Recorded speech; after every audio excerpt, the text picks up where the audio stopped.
Welcome dear rockets, कैसे हैं आप सभी। आज हम लेकर आ गए एक ऐसी मूवी जिसको देखकर हमें लगा कि ये मूवी हमने पहले अपने व्यूवर्स के लिए एक्सप्लेन क्यों नहीं की। थोड़ा दुख हुआ, लेकिन इस मूवी की तारीफ करने के लिए ना शब्द नहीं है। पर इतना तो हम बता ही सकते हैं कि ये एक रियल लाइफ स्टोरी है। हांगकांग में किंडरगार्टन स्कूल है जहाँ कुल मिलाकर सिर्फ 5 स्टूडेंट्स हैं, सिर्फ 5। और यही वजह है कि इस स्कूल में पढ़ाने के लिए कोई भी टीचर राजी नहीं होते। एंड बिना टीचर के स्कूल कैसे चलेगा, तो सरकार इस स्कूल को बंद करने का फैसला लेती है। एंड तब एक टीचर इन बच्चों को पढ़ाने के इरादे से आती है, वो भी ना के बराबर सैलरी में। तो इस टीचर के आने के बाद उन 5 स्टूडेंट्स की लाइफ कैसे बदली, उनके परिवार और इस पूरे गांव की लाइफ कैसे काया पलट हो गई, यह इस मूवी की पूरी कहानी है। तो किसी भी कीमत पर इसे जरा भी स्किप मत कीजिए और मिस तो कभी भी मत कीजिएगा, क्योंकि ये एक सुपर 5 स्टार रेटेड मूवी है। और असल में ये मूवी एक try not to cry challenge वाली मूवी है दोस्तों। सॉरी, वीडियो जरा लंबा हो सकता है, लेकिन पूरी फीलिंग्स डालने के लिए ये वीडियो लंबा हो रहा है दोस्तों। एंड यही सोचकर हमने ये वीडियो बनाया, तो जल्दबाजी में तो बिल्कुल भी मत देखिए, आराम से तबीयत से बैठकर इस मूवी को देखिएगा। एंड हमसे जितना बन पड़ेगा उतने फील के साथ इसे एक्सप्लेन करेंगे। अब आप सोच रहे होंगे कि मैं हम क्यों कह रहा हूँ, तो मैं अपनी पूरी टीम की तरफ से ये कह रहा हूँ, क्योंकि ये मूवी बहुत स्पेशल है। तो ठीक है, आज हम देखने वाले हैं 2015 में रिलीज हुई एक हांगकांग इमोशनल ड्रामा मूवी जिसका नाम है लिटिल बिग मास्टर। हाँ, अगर आप चैनल पर नए हैं तो जल्दी से सब्सक्राइब कर दीजिए। तो मूवी की शुरुआत में एक स्कूल की दीवार को दिखाया जाता है जिस पर क्रायन से बनी एक ड्राइंग बनी हुई है। उसमें कई बच्चे, पेड़, सूरज, मछलियां, तितलियां, सब चीज बनी हुई है। वक्त गुजरता है और देखते देखते वो दीवार पुरानी होने लगती है और दीवार में बच्चों की संख्या कम होती जाती है। आखिर में वो दीवार बहुत ही घिसी हुई लगती है और अब उसमें सिर्फ 5 बच्चे हैं। उनके चेहरे बहुत ही उदास हैं। शुरू में जो दीवार कलरफुल थी वो अब एकदम ब्लैक एंड व्हाइट से दिखती है। और यहाँ पर मूवी का टाइटल लिटिल बिग मास्टर डालकर होती है मूवी शुरू। हांगकांग के एक बहुत बड़े किंडरगार्टन स्कूल को दिखाते हैं जहाँ अमीर घर के बच्चे पढ़ते हैं। यहाँ बच्चों को 2 कैटेगरीज में बांटा गया है। एक तो नॉर्मल स्टूडेंट्स जो ठीक ठाक पढ़ाई कर लेते हैं, दूसरे है स्पेशल क्लास जिसमें वो बच्चे पढ़ते हैं जो 100 में से 100 नंबर लेकर आते हैं। ग्रेट यार। दूसरी एक्टिविटीज में भी वो नंबर 1 पर होते हैं दोस्तों। एंड इस स्पेशल क्लास में पढ़ रहे एक छोटे लड़के को दिखाते हैं जो बहुत ही डिप्रेस्ड दिखता है। टीचर पूछती, बेटा क्या हुआ?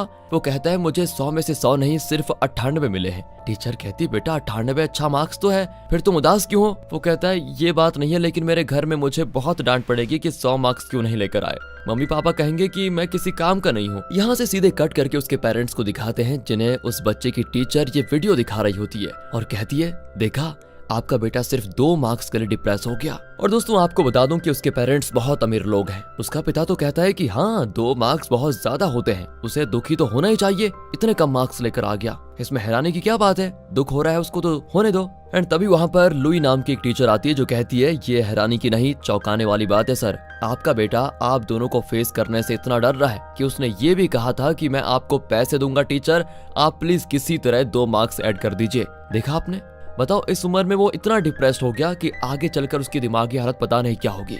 इसीलिए हम उसे स्पेशल क्लास से निकालकर रेगुलर क्लास में शिफ्ट करना चाहते हैं। वहाँ पर कम से कम वो खुश तो रहेगा और मार्क्स का प्रेशर भी उस पर नहीं रहेगा, फिर देखना वो अच्छे से पढ़ेगा। लेकिन कहाँ दोस्तों, अमीर पेरेंट्स को लुई की बात अच्छी नहीं लगती, लेकिन स्कूल के हेडमास्टर वो भी पेरेंट्स को सपोर्ट करती है और उन्हें अलग में ले जाकर कहती है, फिक्र मत कीजिए, हम इसे रेगुलर क्लास में नहीं डालेंगे। ये सारी चीजें लुई देख रही होती है और वो भी बहुत परेशान होती है उस बच्चे के लिए। बताओ यार, पढ़ाई के नाम पर बच्चों पर मार्क्स का बोझ लाद रहे हैं अभी से, ये बच्चों के फ्यूचर के लिए अच्छा नहीं है। लुई को दोस्तों इस स्कूल में बहुत अच्छी सैलरी मिलती है, लेकिन पैसों के खातिर वो ऐसा काम नहीं करना चाहती जो उसको गलत लगे, इसलिए वो इस्तीफा दे देती है। दूसरी ओर लुई के पति यंग को दिखाते हैं जो एक म्यूजियम एग्जीबिशन डिजाइनर है और म्यूजियम्स को बेहतर बनाने के लिए वो मिनिएचर मॉडल्स तैयार करता है। लेकिन एक दिन उसको बताया जाता है कि अब उसे मिनिएचर्स डिजाइन करने की जरूरत नहीं है, क्योंकि सीजीआई के द्वारा मॉडल्स ही नहीं बल्कि इंटीरियर्स भी डिजाइन किए जा सकते हैं। मतलब यंग का अब यहाँ पर कोई काम ही नहीं है। वो बड़ा दुखी होता है और घर आकर अपनी वाइफ लुई को बताता है कि मेरी नौकरी गई अब। वो भी कहती है, यार हम दोनों ने लाइफ में सब कुछ एक साथ किया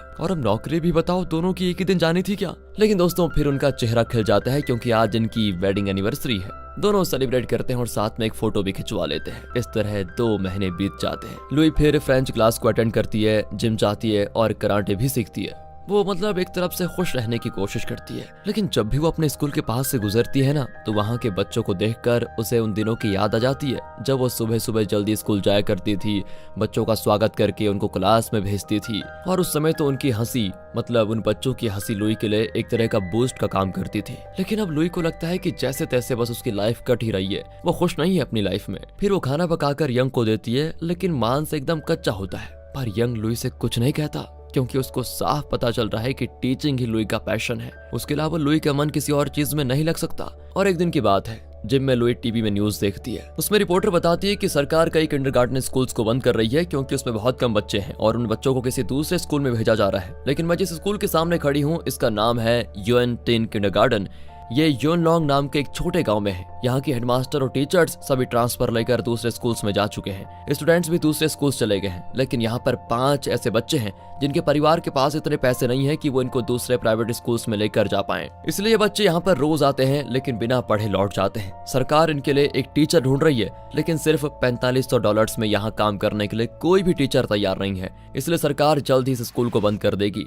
फिर दोस्तों वो उन बच्चों के पेरेंट्स से बात करती है। एक बच्ची के दादाजी से वो पूछती है, क्या आप अपनी पोती को इसलिए दूसरे स्कूल नहीं भेज रहे क्योंकि आपके पास उतने पैसे नहीं है? एंड तब वो बच्ची कहती है, आंटी वो मेरे दादाजी नहीं मेरे पापा हैं। दूसरी बच्ची की माँ तो कहती है कि हमारी इतनी औकात ही नहीं है कि हम अपने बच्चों को प्राइवेट स्कूल में पढ़ा पाए, हम करे तो करे क्या करे। एंड ये सारी चीजें लुई देख रही होती है। उसको बहुत अजीब फील होता है। वो तुरंत कार लेकर उस किंडरगार्टन स्कूल में निकल पड़ती है। रास्ते में एक सफाई कर्मचारी से लुई उस स्कूल का रास्ता पूछती है। वो औरत कहती है, वो स्कूल तो कब का बंद हो चुका है। नहीं, लुई कहती है, मैंने अभी टीवी पर देखा था कि वहाँ पर 5 बच्चे हैं जो पढ़ना चाहते हैं। तो वो औरत उसे स्कूल का रास्ता दिखा देती है। वहाँ के लोग बिल्कुल हैरान होते हैं क्योंकि अब तक उस स्कूल को देखने सिर्फ रिपोर्टर्स आते थे, लेकिन ये कौन है जो उस स्कूल का पता पूछ रही है। लुई देखती है कि वो स्कूल बहुत ही बुरी हालत में है। सब कुछ टूटा फूटा पड़ा हुआ है, लेकिन अंदर वो 5 बच्चे बेचारे टीचर का इंतजार करते करते सो गए थे। लेकिन एक छुटकी लुई को देखते ही मास्क पहन लेती है। असल में यहाँ बार बार रिपोर्टर्स आकर इनकी फोटो लेते रहते हैं ना, इसलिए बच्चे तंग होकर मास्क पहन लेते हैं ताकि इनका चेहरा दिख ना पाए।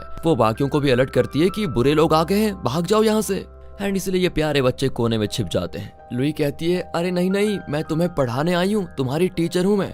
फिर वो बाहर निकलते हैं। दोस्तों लुई कहती है, लगता है तुम्हें स्कूल आना बहुत पसंद है, तो मेरे सवाल का जवाब दो, बताओ मधुमक्खी के कितने पैर होते हैं? एंड तब वो धीरे से अपना चेहरा दिखाते हैं और एक चुटकी कहती है कि मधुमक्खी के 6 पैर होते हैं। वेरी गुड, तुम तो बहुत स्मार्ट हो, कहकर लुई पूछती है कि क्या मैं एक और सवाल पूछूं तुमसे?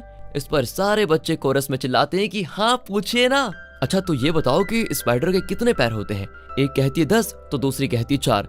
मतलब उन्हें सही जवाब नहीं आता। तो लुई कहती है कि स्पाइडर के टोटल 8 पैर होते हैं। अच्छा क्या तुम लोग तीसरे सवाल के लिए तैयार हो? इस पर तो सारी लड़कियां झूमकर बाहर आ जाती हैं कि हाँ प्लीज पूछिए टीचर। लेकिन अचानक बादल गरजने लगते हैं तो चूचू नाम की एक चुटकी अपने कान बंद करके रोती है कि मॉन्स्टर आ रहा है, प्लीज हमको बचाइए। तब बाकी लड़कियां उसे समझाती हैं कि अरे यहाँ पर कोई मॉन्स्टर नहीं है। इतने में एक औरत लुई को वहाँ से जाने के लिए कह देती है क्योंकि वो लुई को रिपोर्टर समझती है। लुई भी घर आ जाती है और आज यंग देखता है कि मांस तो बहुत बढ़िया पका हुआ है।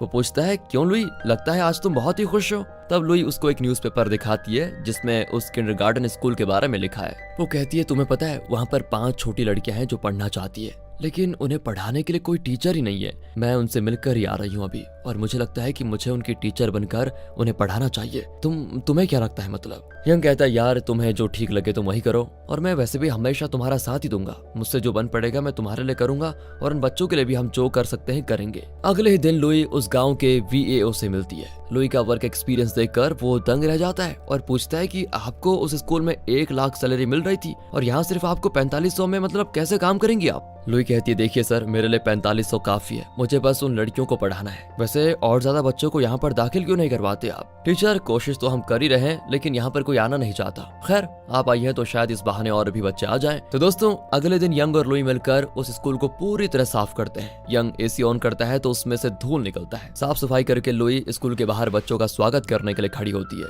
वहाँ चाय की दुकान में कुछ आदमी बैठे होते हैं। ये कहता है कि अबे ये स्कूल की नई टीचर है क्या? सुना है शहर में बड़े स्कूल में पढ़ाती है, 1 लाख सैलरी थी इसकी, अब 1 लाख छोड़कर यहाँ पर क्यों आई होगी? मतलब दोस्तों ऐसी बातें कर रहे होते हैं वो। यहाँ टीवी रिपोर्टर आते हैं। तभी दूसरा कहता है कि हाँ हो सकता है यहाँ पर टीवी रिपोर्टर्स आते हैं, शायद ये उनके सामने ये बताना चाहती है कि देखो मैं कितनी महान हूँ, इतना बड़ा स्कूल और अच्छी सैलरी छोड़कर इस गांव में सेवा करने के लिए आ गई हूँ। इस तरह वो कई बातें करते हैं। तभी एक बड़ी कार में गांव का चेयरमैन आता है और कहता है कि देखो मैडम, ये स्कूल वैसे भी 1 साल में बंद हो जाएगा। इन 5 स्टूडेंट्स के लिए अपना टाइम और फ्यूचर बर्बाद मत करो, शहर लौट जाओ। लेकिन लुई उसकी बात पर बिल्कुल ध्यान नहीं देती। तभी वहाँ एक बच्ची अपने पापा के साथ आती है जो एक गाड़ी में कबाड़ वगैरह लेकर आते हैं। लुई उनसे कहती है, मैं इस स्कूल की नई टीचर हूँ। एंड तब वो आदमी अपनी बेटी से कहता है कि बेटी, टीचर जो भी कहे उसे ध्यान से सुनना और उनकी बात ही मानना। ओके कहकर वो बच्ची लुई के पास खड़ी हो जाती है और उसके पापा अपना काम करने चले जाते हैं। फिर एक औरत एक बच्ची को साइकिल में लाकर छोड़ती है और तुरंत निकल जाती है। वो इस बच्ची की आंटी है वैसे। लुई कहती है सुनिए मैडम, मैं इस स्कूल की नई टीचर हूँ। पर वो कहती है सॉरी टीचर, मुझे जल्दी जाकर रेस्टोरेंट में बर्तन धोने, वरना मुझे वो लोग पगार नहीं देंगे। थोड़ी देर में एक और औरत अपनी बेटी को लेकर आती है तो लुई उनको भी अपना इंट्रोडक्शन देती है। वो भी कह देती हैं कि आपसे मिलकर खुशी हुई टीचर। सुन बेटा, टीचर की बात मानना और अच्छे से पढ़ना, ओके। ये कहकर वो चली जाती है। 3 स्टूडेंट्स तो आ गई हैं, बाकी बची 2 जो ट्विंस हैं। तभी एक औरत टैक्सी में अपनी 2 बेटियों को वहां पर लेकर आती है। टैक्सी ड्राइवर पैसे मांगता है तो वो कहती है कि अरे पैसे क्यों, हम तो वैसे भी इस रास्ते से जाने वाले थे, तो चढ़ गए तो पैसे मांगने का क्या मतलब। अरे वो कहता है कि अच्छा तो क्या मैं मुफ्त में तुमको लेकर जाऊंगा, चुपचाप पैसे निकालो। फिर वो पैसे लेकर चले जाता है। अब लुई उस औरत को बताती है कि मेरा नाम लुई है और मैं यहाँ पर नई टीचर हूँ। वो औरत बड़ी खुश होती है क्योंकि इतने दिन ये स्कूल बिना टीचर के था, लेकिन अब इनके लिए टीचर आ गए हैं। लेकिन वहाँ की सफाई कर्मचारी कहती है कि ये टीचर, अरे ये तो यहाँ पर 10 दिन भी नहीं टिकेगी। मतलब दोस्तों, यहाँ पर कोई टीचर को सपोर्ट नहीं करता, कोई उस पर विश्वास नहीं करता। लेकिन लुई वो मतलब इन सब से बिल्कुल अलग है, उसे इन सारी चीजों से कोई परेशानी नहीं होती और अपनी क्लास वो शुरू करती है। 5 स्टूडेंट्स लुई के सामने मास्क पहनकर बैठी होती हैं। लुई कहती है एक बात बताओ, मैं मास्क के साथ अच्छी लगूंगी या मास्क उतार कर अच्छी लगूंगी। वो कहती है कि टीचर आप तो मास्क उतार दीजिए, तभी अच्छी लगेंगी आप। तो लुई कहती है कि अगर मैं मास्क निकाल कर अच्छी लगूंगी तो तुम भी तो मास्क निकाल कर अच्छे लगोगे, तो तुम लोगों ने पहन क्यों रखा है मास्क, उतार दो बेटा। तब एक लड़की कहती है पापा ने कहा है कि टीवी वाले लोग यहाँ पर आते रहते हैं और अगर हम मास्क नहीं पहनेंगे तो हमारा चेहरा टीवी पर दिखेगा और सब हमको गरीब बच्चे कहेंगे, और अगर सरकार को पता चल गया कि हम गरीब हैं तो वो हमारे लिए कुछ नहीं करेंगे और मेरा फिर कोई फ्यूचर नहीं होगा। इसलिए पापा ने मास्क उतारने से बिल्कुल मना किया है। इस पर लुई कहती है कि मुझे भी सबने यही कहा था कि सिर्फ 5 बच्चों के स्कूल में क्यों नौकरी करना चाहती हो, जो जल्द ही बंद होने वाला है वैसे भी। लेकिन बच्चों, वो लोग नहीं जानते कि इस स्कूल में 5 प्यारी सी बच्चियां हैं, पर उन 5 के खूबसूरत चेहरे मैं देख नहीं पाऊंगी क्योंकि उन्होंने मास्क पहन के रखा हुआ है। अब मैं देखो एक बात सुनो, मैं जिसका भी नाम लूंगी उसको मास्क उतार कर प्रेजेंट टीचर कहना होगा। लुई फिर दोस्तों हुसासू करके एक नाम लेती है तो एक लड़की उठकर अपना मास्क उतार कर प्रेजेंट टीचर कहती है। इस बच्चे के पापा ही वो बुजुर्ग आदमी थे जो कबाड़ इकट्ठा करके उसको बेचते हैं। लुई कहती है किटी, तो दूसरी लड़की उठकर अपना मास्क उतारती है और प्रेजेंट टीचर कहती है। जेनी, ये नाम सुनकर तीसरी लड़की अपना मास्क उतार कर प्रेजेंट कहती है। किटी और जेनी ट्विंस है। नेक्स्ट है चूचू, ये नाम सुनकर चौथी बच्ची मास्क उतार कर प्रेजेंट टीचर कहती है। असल में चूचू की आंटी उसकी गार्डियन है जो रेस्टोरेंट में बर्तन धोती है। फिर लुई लुका करके पुकारती है तो 5वीं स्टूडेंट्स उठकर मास्क उतारती है और प्रेजेंट टीचर कहती है। अब दोस्तों उस एरिया के लोग छुपकर देखते हैं कि लुई किस तरह बच्चों को बढ़ा रही है, लेकिन लुई उनकी बिल्कुल परवाह नहीं करती, बिल्कुल भी।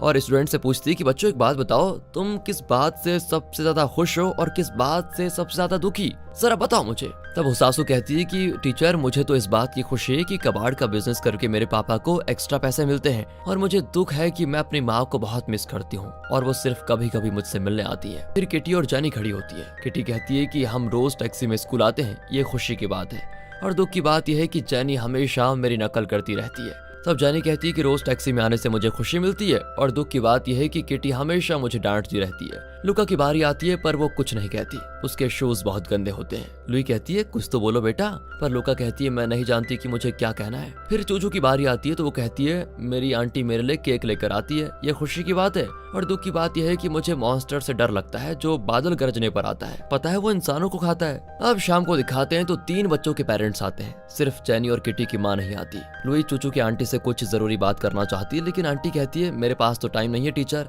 इसे घर छोड़कर मुझे जल्दी से वापस रेस्टोरेंट जाना है बर्तन धोने। लुई कहती है प्लीज बस 2 मिनट लगेंगे, कहकर वो चूचू को खेलने के लिए भेज देती है, और आंटी से पूछती है कि चूचू बादल के गरजने से इतना क्यों डरती है, बताओ, वो बादल गरजने को मॉन्स्टर क्यों कहती है, कुछ बताओ इसके बारे में। अब आंटी चूचू को एक नजर देखकर लुई को बताती है चूचू का पिता मेरा भाई था, कुछ महीने पहले एक एक्सीडेंट में चूचू के पेरेंट्स मारे गए। उस वक्त बिजली गिरी और बादल गरज रहे थे, तेज बारिश भी हो रही थी। उनके मरने के बाद सारे रिश्तेदार चूचू को ठुकारने लगे कि हम तुम्हारी देखभाल नहीं करेंगे। तब मैंने कहा कि मेरे भाई की बेटी को तुम लोगों की देखभाल की जरूरत नहीं है, मैं कुछ भी करके इस बच्ची को पाल लूंगी। तब से रेस्टोरेंट में बर्तन धोकर मैं अपनी चूचू को पाल रही हूँ। ये बच्चे घर की दीवार पर अपने माँ बाप की ड्राइंग बनाती है और पूछती है कि वो कब आएंगे। अब उसको मैं कैसे बताऊं टीचर कि तुम्हारे माँ बाप कभी लौट कर आएंगे ही नहीं, इसलिए मैंने कह दिया कि बादल गरजते हैं तो मॉन्स्टर्स आते हैं, वही तुम्हारे माँ और पापा को लेकर गए हैं। रेस्टोरेंट में दिन रात काम करके मैं अपना और अपनी चूचू का पेट पाल रही हूँ। मैं तो सिर्फ इतना चाहती हूँ कि मेरी चूचू अच्छे से पढ़े, तरक्की करे और उसको देखकर मैं हमेशा खुश रहूं।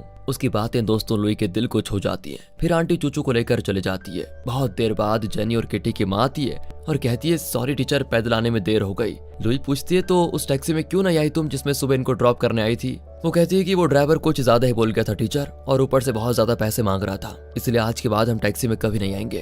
तब लुई कहती है अगर आपको एतराज ना हो तो मैं आपको घर ड्रॉप कर सकती हूँ क्या, वैसे मेरे घर के रास्ते में ही आपका घर पड़ेगा। कहकर लुई दोनों बच्चों को और उनकी माँ को कार में लेकर जाती है। अब उनकी माँ कहती है कि कल से मेरी बेटियां स्कूल नहीं आ पाएंगी क्योंकि घर से स्कूल बहुत दूर है और रोज तो दोनों पैदल नहीं आ पाएंगी। ऊपर से मेरा पति कह रहा था कि लड़कियों को शिक्षा की क्या जरूरत है, उन्हें घर का काम सिखाओ बस। घर आते ही वो दोनों बच्चों से कहती हैं कि टीचर को आखिरी बार गुड बाय कह दो बेटा। दोनों बहुत ही उदास होकर लुई को गुड बाय कहकर चली जाती हैं। लेकिन लुई उनके पीछे जाकर देखती है तो पता चलता है कि स्कूल आते ही दोनों बच्चियां यूनिफॉर्म भी नहीं चेंज करती और अपने पेरेंट्स के काम में मदद करने लग जाती हैं। फिर लुई को देखते ही दोनों बड़ी खुश भी होती हैं। तब लुई उन दोनों को और उनके पेरेंट्स से कहती है कि कल से मैं इन दोनों की टैक्सी ड्राइवर हूँ, मैं इनको स्कूल लेकर जाऊंगी और वापस छोड़कर भी आऊंगी। उनकी माँ की खुशी का ठिकाना नहीं होता, लेकिन कहती हैं आपको बेकार में तकलीफ होगी टीचर। लुई कहती है तकलीफ की कोई बात ही नहीं है, बस ये दोनों अच्छे से पढ़े, मुझे और कुछ नहीं चाहिए। बच्चों के पापा एक कोने में मुंह फुलाकर खड़ा होता है, पर लुई कई कॉन्टैक्ट्स को कॉल करके इस स्कूल को बेहतर बनाने की बात करती है,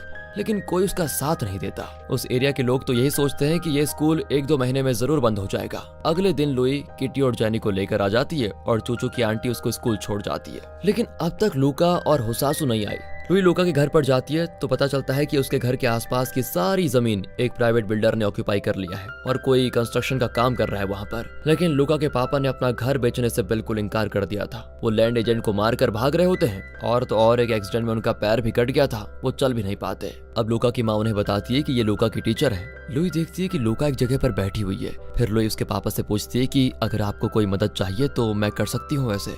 पर लूका के पापा कहते हैं देखिए हमें किसी की मदद की कोई जरूरत नहीं है। लुई कहती है एक बात सुन लीजिए, लूका आज स्कूल नहीं आई लेकिन बच्चों के लिए एजुकेशन बहुत जरूरी होता है। इस पर तो दोस्तों वो चिल्ला जाते हैं कि लूका खुद स्कूल नहीं जाना चाहती और वजह भी नहीं बताना चाहती, मैंने उसे मना नहीं किया है। लुई लूका के सर पर हाथ फेरकर बड़े प्यार से पूछती है आज तुम स्कूल क्यों नहीं आई बेटी, तुम्हारे फ्रेंड्स तो तुम्हें बहुत मिस कर रहे हैं, तुम स्कूल क्यों नहीं आना चाहती बेटा बताओ। लूका रोते हुए कहती है मम्मी और पापा हमेशा लड़ते रहते हैं, अगर मैं स्कूल आ गई तो वो दोनों लड़कर मर जाएंगे और मैं अकेली हो जाऊंगी, इसलिए मैं उनको देखती रहती हूँ कि कहीं वो आपस में लड़कर मर ना जाएं। बताओ यार, मासूम बच्ची के दिल में कितना बड़ा दुख है, ये जानकर तो लुई पिघल जाती है। उसके पेरेंट्स भी बहुत शर्मिंदा हो जाते हैं कि बच्ची के सामने लड़कर उन्होंने कितनी बड़ी गलती कर दी। उसकी माँ उसको सीने से लगा लेती है। लुई कहती है कि बेटा अब से तुम्हारे मम्मी पापा बिल्कुल भी नहीं लड़ेंगे, मैं ठीक कह रही हूँ ना। कहकर वो लूका के पेरेंट्स को देखती है एक नजर। वो भी लूका से वादा करते हैं कि आइंदा कभी आपस में नहीं लड़ेंगे। फिर लुई वहां से निकल जाती है, लेकिन घर चारों ओर से मिट्टी से घिरा होता है। लुई मिट्टी को हटाने लग जाती है तो लूका भी उसकी मदद करती है। सब मिलकर मिट्टी को हटाती हैं तो उसके बाद लुई वहां से निकलती है। अब रास्ते में हुसासु अपने पापा का ठेला धकेलते हुए आ रही होती है। फिर वो गाड़ी की चीजों को कबाड़ खाने में डालती है तो वो आदमी उसको $30 देता है, पर वो कहती है मैं जो सामान लेकर आई थी उसके वेट के हिसाब से तो आपको $40 देने होंगे, इतने दिन मतलब आप मेरे पापा को इसी तरह लूट रहे थे। इस पर वो आदमी कहता है कि ठीक है ये लो 40। फिर दोस्तों पैसे लेकर हुसासु आराम से घर की ओर भागती है। लुई भी उसके पीछे पीछे उसके घर की ओर आती है और उसे पुकारती है। वो तुरंत बाहर भागी चली आती है और लुई को देखकर बड़ी खुश होती है। उसे फिर घर के अंदर लेकर जाती है। कह देती है कि मेरे पापा की तबीयत थोड़ा खराब है इसलिए मैं स्कूल नहीं आ पाई। थोड़ी और बात करके वो लुई को बिठाती है और किचन में जाती है। एंड लुई भी उसके पीछे जाती है तो देखती है कि किचन का काउंटर बहुत ऊंचाई पर है और हुसासु वहां तक पहुंचने के लिए अपने चप्पलों को 2 टिन से बांधकर उनके ऊपर चल रही है और कुछ पका रही है बेचारी। लुई को देखकर वो कहती है टीचर किचन बहुत गर्म और गंदा है इसलिए आप यहाँ मत आइए, आप बाहर ही बैठ जाइए। अब लुई उसे गले लगाकर कहती है बेटा हुसासु तुम सच में बहुत अच्छी लड़की हो। फिर वो हुसासु के पापा से बात करती है तो वो कहते हैं कि मेरी तबीयत खराब है, पर मैंने हुसासु से कहा कि मैं संभाल लूंगा बेटा, तुम स्कूल चले जाओ। लेकिन वो नहीं मानी, कहने लगी कि जब तक आप ठीक नहीं हो जाते सारा काम मैं ही करूंगी, आप आराम करो। ये मेरी बेटी नहीं टीचर, मेरी माँ भी है, बहुत समझदार बच्ची है ये बेचारी तो अपनी माँ को देखना चाहती है, लेकिन इसकी माँ को यहाँ रहने की परमिशन नहीं मिली और वो चाइना में अपने भाई के घर पर रह रही है। मैं पहले रेस्टोरेशन का काम करता था, लेकिन मेरी उम्र हो रही है तो मुझसे कोई काम जल्दी से नहीं होता, इसलिए मुझे काम मिलना बंद हो गया और फिर मैं ये कबाड़ इकट्ठा करने का काम करने लगा। एंड तब लुई कहती है आप टेंशन मत लीजिए, आपके लिए मेरे पास एक काम है। हमारे स्कूल का गेट बहुत ही पुराना हो चुका है, क्या आप उसका रेस्टोरेशन कर सकते हैं? आप धीरे कीजिए, कोई बात नहीं, हमें कोई जल्दी नहीं है। अब वो कहते हैं कि टीचर वो तो बहुत ही पुराना गेट है, उसे रिस्टोर करने से तो अच्छा होगा कि एक नया गेट बना दे। लुई कहती है कि लेकिन स्कूल के लोग गेट के लिए बहुत कम पैसे देंगे, उससे काम चल जाएगा क्या? वो कहते हैं कि देखो बाहर से खरीदेंगे तो महंगा पड़ेगा, मेरे पास कबाड़ का बहुत सारा लोहा है, उससे मैं एक नया गेट बना सकता हूँ, पैसे भी कम लगेंगे। वो बहुत ही खुश होते हैं कि आखिर उनको काम मिल जाएगा। इतने में दोस्तों होसासु की आवाज आती है कि पापा, टीचर, खाना तैयार है। होसासु सबके लिए खाना बना चुकी थी। सब मिलकर खाना बैठकर खाते हैं तो होसासु के पापा उसे बताते हैं कि बेटा, तुम्हारे स्कूल का जो गेट है उसे मैं ठीक करने वाला हूँ, पता है तुम्हें। वो सासू भी खिल जाती है कि क्या सच है ये, वेरी गुड पापा कहकर वो बड़ी खुश होती है। एंड इनके खिले हुए चेहरे को देखकर लुई की खुशी का ठिकाना नहीं होता। अगले दिन सभी स्कूल आ जाती हैं। लुई पूछती है कि एक बात बताओ, तुम्हारा ड्रीम क्या है। जैनी कहती है टीचर, मुझे प्रिंसेस बनना है और ढेर सारे खूबसूरत ड्रेसेस पहनने हैं। किटी कहती है कि मुझे घर जाकर बेंस धोना है। अब जैनी भी शुरू हो जाती है कि मुझे भी बेंस धोना है। अरे ये अचानक तुम्हारा ड्रीम क्यों बदल गया। जैनी कहती है कि अगर मैं प्रिंसेस बन गई तो अपनी फैमिली से अलग होना पड़ेगा, लेकिन अगर मैं बेंस धोने लग गई तो अपने घर में अपनी फैमिली के साथ अच्छे से रह पाऊंगी। होसासु कहती है कि मैं तो घर का सारा काम करना चाहती हूँ टीचर, और अपने पापा का ख्याल रखना चाहती हूँ। फिर चूचू कहती है कि मैं रेस्टोरेंट में अपनी आंटी की मदद करना चाहती हूँ। लुका की बारी आती है तो इस बार भी वो यही कहती है कि मैं नहीं जानती कि मेरा ड्रीम क्या है।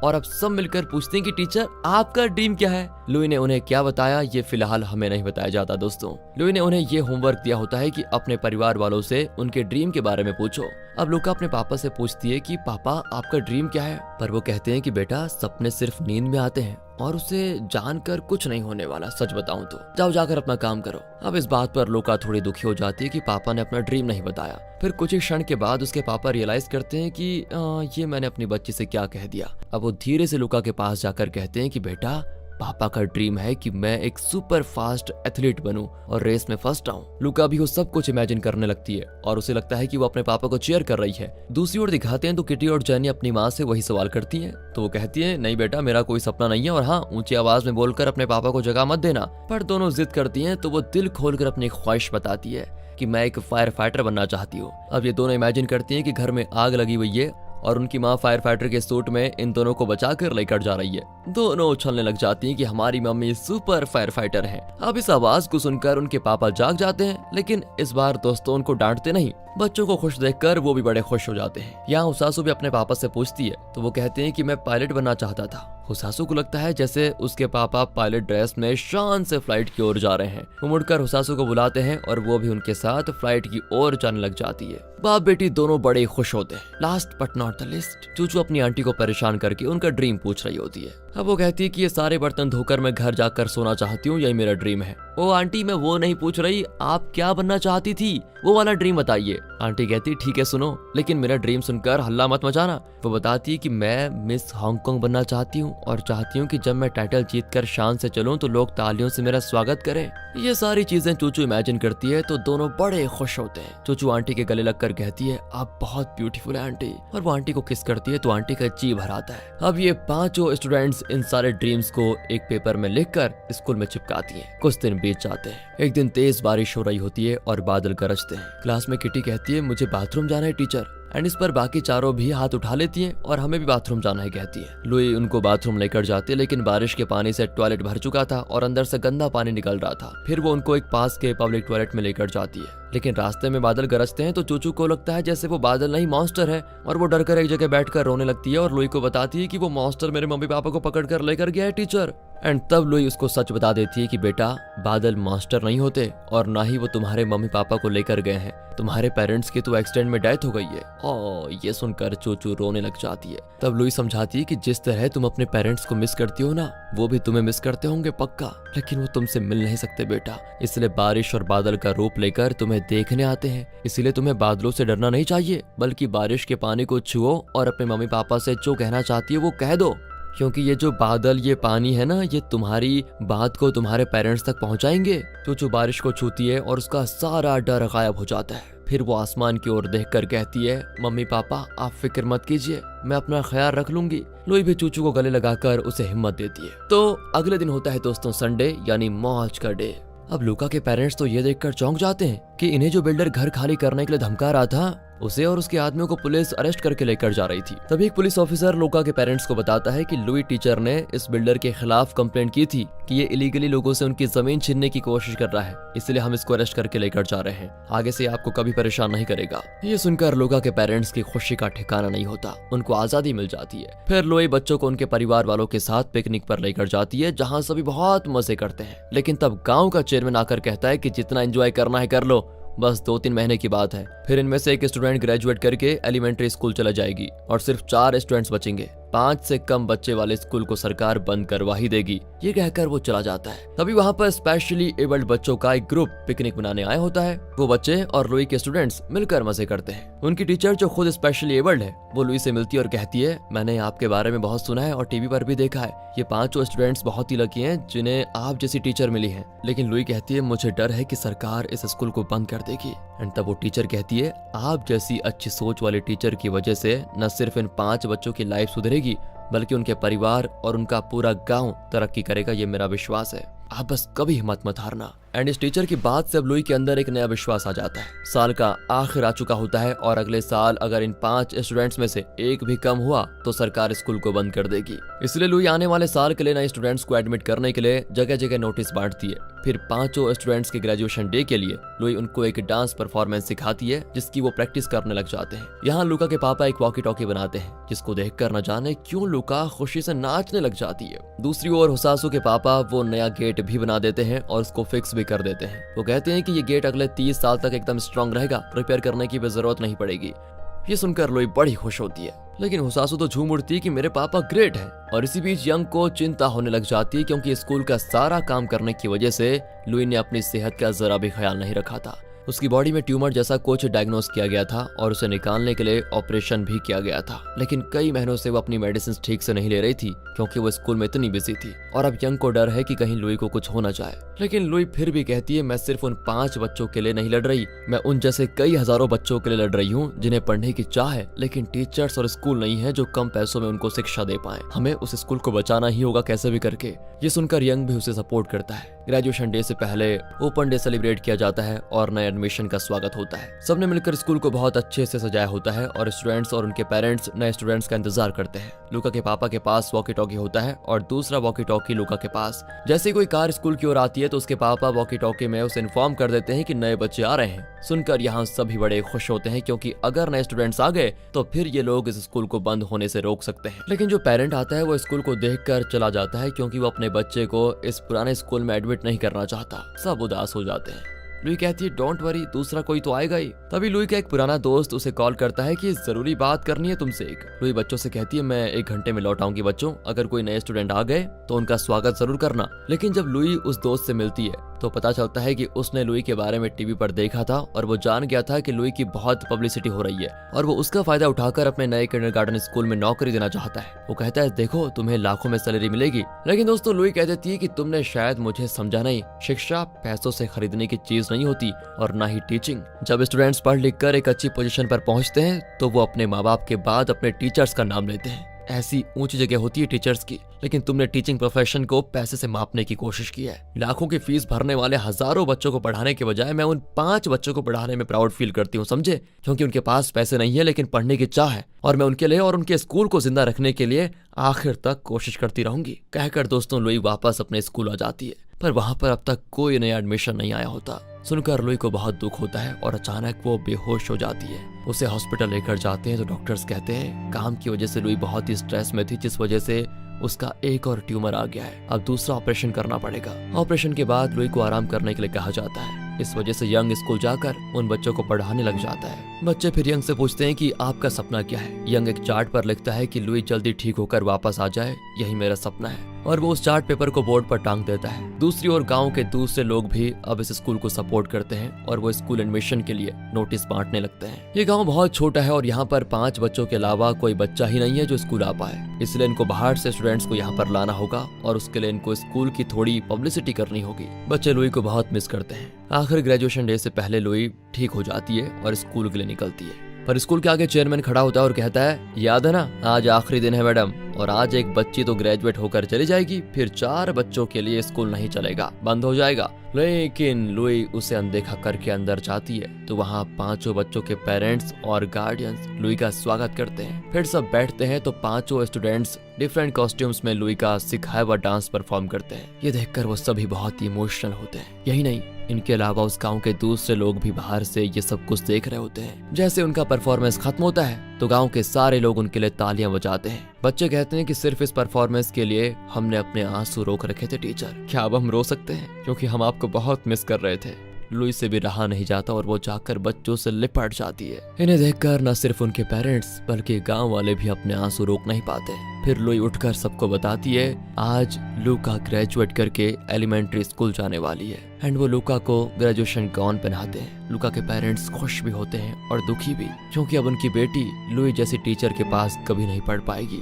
लुई कहती है कि 20 साल से मैं एक टीचर हूँ, मैंने कई ग्रेजुएशन अटेंड किए हैं, लेकिन आज का ग्रेजुएशन मेरे लिए सबसे अहम है और आज मैं सच में प्राउड फील कर रही हूँ। लूका बहुत ही अच्छी स्टूडेंट है और मुझे पता है कि वो एलिमेंट्री स्कूल में जाकर भी इस तरह अच्छे से पढ़ेगी और तरक्की करेगी। कहकर वो नीचे जाकर बैठ जाती है और अब लूका अपना ग्रेजुएशन स्पीच देते हुए कहती है इस स्कूल से हमारे सारे फ्रेंड्स चले गए, हमारे टीचर्स भी हमें छोड़कर चले गए, हम पांचों यहाँ पर अकेली थी और बहुत ही उदास थी। लेकिन तब एक टीचर आई, उन्होंने हमें बहुत सारी चीजें सिखाई, उनके साथ हम बहुत खुश थे। हम अपनी टीचर से बहुत प्यार करते हैं। मैं एलिमेंट्री स्कूल में जाकर हो पढ़ूंगी टीचर। कहकर वो लुई के पास जाती और कहती है जब भी आप मुझसे मेरे सपने के बारे में पूछती थी तो मुझे पता नहीं था कि मेरा सपना क्या है, पर आज मुझे पता चला टीचर कि मेरा सपना क्या है। मैं खूब पढ़ूंगी और बड़ी होकर आपकी तरह एक अच्छी टीचर बनूंगी। लुई दोस्तों इमोशनल होकर उसे गले लगा लेती है। यहाँ फ्लैशबैक में दिखाते हैं कि उस दिन जब लुई इन सबसे इनके सपने के बारे में पूछ रही थी तो बच्चों ने लुई से सपने के बारे में पूछा था। तब लुई ने क्या कहा था उस वक्त तो हमें नहीं बताया गया,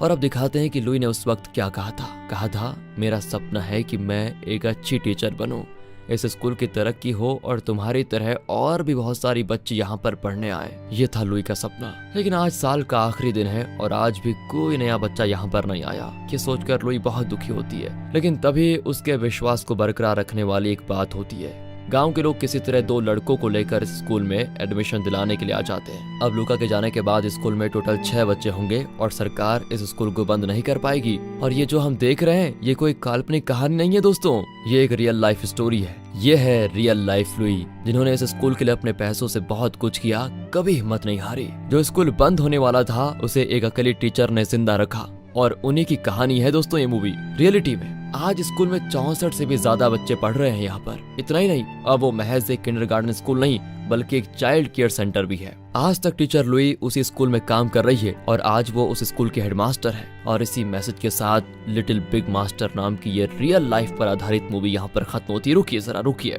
अब आप बताइए दोस्तों आपको ये मूवी कैसे लगी। वीडियो थोड़ी लंबी जरूर थी, लेकिन इस अनमोल मूवी को देखकर आप समझ गए होंगे कि इसे अधिक समय देना क्यों जरूरी था। आपके कॉमेंट्स का हमें इंतजार है, क्योंकि वही हमें प्रोत्साहित करेगा ऐसी बेहतरीन मूवीज को बेहतरीन एक्सप्लेन करने के लिए।